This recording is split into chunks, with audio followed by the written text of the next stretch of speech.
Hello everyone, welcome back to my channel. Today we will do our economics fourth chapter and the chapter name is money. क्या नाम है हमारे chapter का? Money. ठीक है, तो आज हम मनी के बारे में पढ़ेंगे.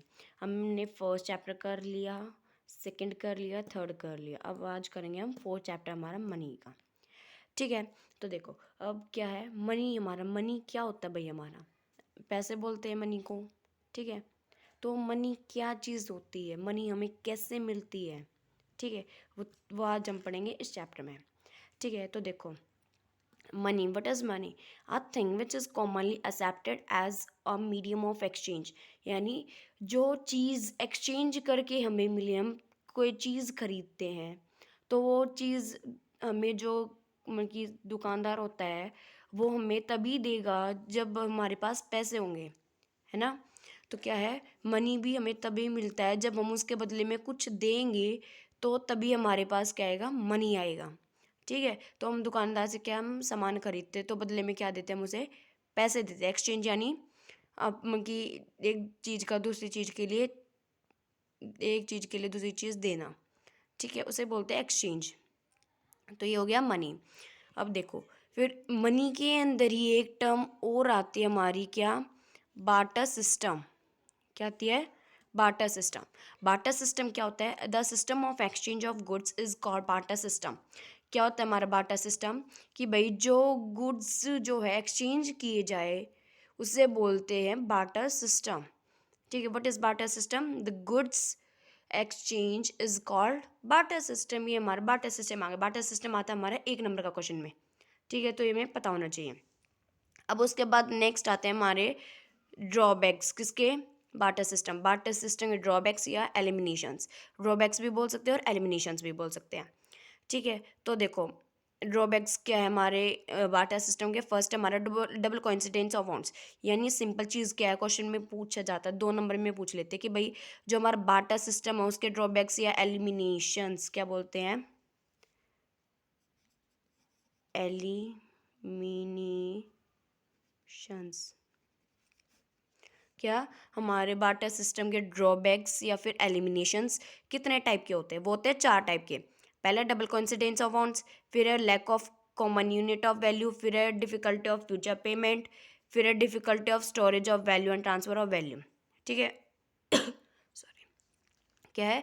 देर आर द 4 ड्रॉबैक्स और eliminations of barter system. And the first is double coincidence of amounts, second is lack of common unit of value, difficulty of future payments, and the fourth is difficulty of storage of value and the transfer of value.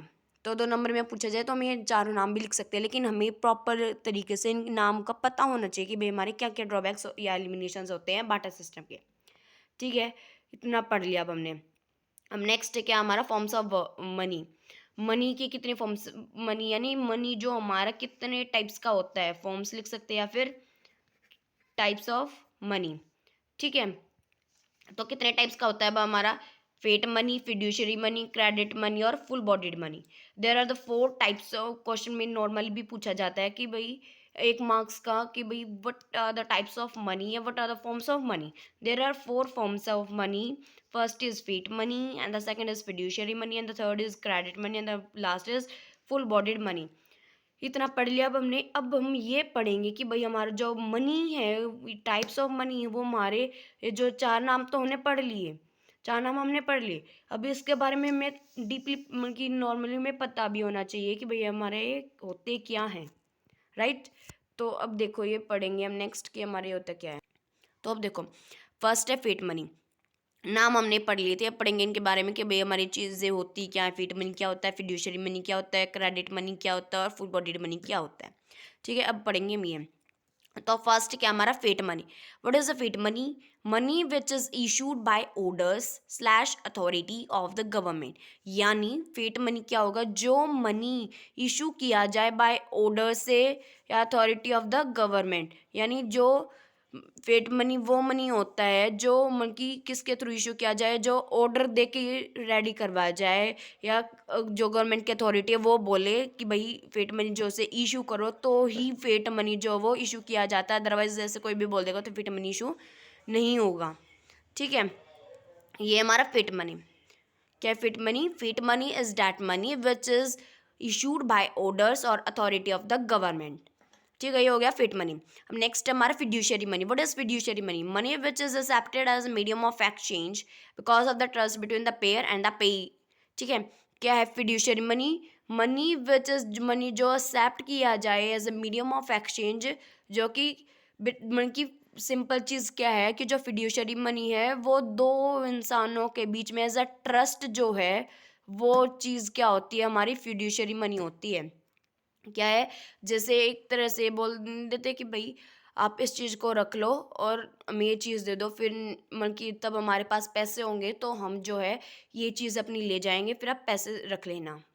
एक तरह से ये बोला जाता है कि भाई कुछ भी दो चीज़ें खरीदते हैं, अनाज खरीदते हैं या कोई भी चीज़, तो उसमें है कि उसमें चीज़ का यानी जो पे करता है और जो पेई है उन दोनों के बीच में ट्रस्ट होता है। वो मतलब कि दोनों रखते हैं कि भाई हमारी ये चीज़ रख लो, हम आपको ये दे देंगे फिर। ठीक है, तो सबसे इजी चीज़ होती है। और जैसे क्या होता है, एग्जाम्पल क्या होता है इसका, चेक होता है। क्या है? Cheque, right. तो क्या था हमारा fiduciary money? What is fiduciary money? Money which is accepted as a medium of exchange because of the trust between payer and the payee and the examples is cheque. Simple चीज़। अब next हमारा हमने दो term पढ़ लिया, हमने fiat money और fiduciary money. अब पढ़ेंगे हम क्रेडिट मनी। तो हमारा क्रेडिट मनी क्या होता है? Credit money refers to debt money in which money value is more than commodity value. क्या होता है क्रेडिट मनी? पढ़ते ही समझ गए हो गए आप, क्योंकि इजी लैंग्वेज में ही लिखा मैंने सब कुछ आपके लिए। ठीक है, तो क्या होता है फिर क्रेडिट मनी? जो क्रेडिट मनी वो मनी होता है जिसमें जो मनी वैल्यू है, क्या, जो मनी वैल्यू है उसमें कॉमोडिटी वैल्यू जो है वो क्या हो, यानी सिंपल एंड शॉर्ट क्या होगा कि भाई credit money is debt money जिसमें मनी वैल्यू जो है वो ज़्यादा हो कॉमोडिटी वैल्यू से। ठीक है, और क्या है, ये मैंने आपको लिख के भी दिखाया है कि भाई ये हमारी मनी वैल्यू है और ये हमारी कमोडिटी वैल्यू है। मनी वैल्यू जो इसमें ज़्यादा होती है। ठीक है, ये मैं पता होना चाहिए कि भाई इन द क्रेडिट मनी की money refers to credit money refers to debt money in which money value is more than the commodity value is called the credit money. Okay, और हम ये चीज़ लिखने के बाद हम इसे ऐसे भी लिख सकते हैं। ठीक है, अब तीन टाइप के मनी जो हमने पढ़ लिए। अब पढ़ेंगे हम फोर्थ, फुल बॉडीड मनी। क्या होता है फुल बॉडीड मनी भैया? हमारा money in terms of coins whose commodity value is equal to the money value as and when these are issued. क्या है full bodied money? Full bodied money में जो commodity value है और money value वो क्या होती है? इक्वल होती है। इन दोनों में फ़र्क पता होना चाहिए कि भाई क्रेडिट मनी में जो है मनी वैल्यू ज़्यादा होती है, फुल बॉडीड मनी में मनी वैल्यू और कमोडिटी वैल्यू दोनों ही इक्वल होती हैं। क्या है? Money value equals to commodity value. ठीक है, ये ऐसे भी लिख सकते हैं हम इसे। ठीक है, क्या है full bodied money? Money in terms of coins is commodity value is equal to the money value as and when these are issued. और जब ये इशू किए जाते हैं फुल बॉडीड मनी तो उसमें एक मनी वैल्यू और कमोडिटी वैल्यू इक्वल होते हैं। Okay, these are very very important, please note it down. ये आपको नोट करना है, मैंने इजी लैंग्वेज में लिखा है ताकि आप लोगों को समझ आए। अगर आपको कुछ समझ नहीं आया तो आप मेरे से कमेंट बॉक्स में पूछ सकते हो। Okay, please note down this also. Thank you for watching my video. If you like this, please like, share and subscribe it, and also press the bell icon for other notifications. आप comment करके पूछ लेना मेरे से अगर आपको कोई भी डाउट हो। ठीक है, थैंक यू।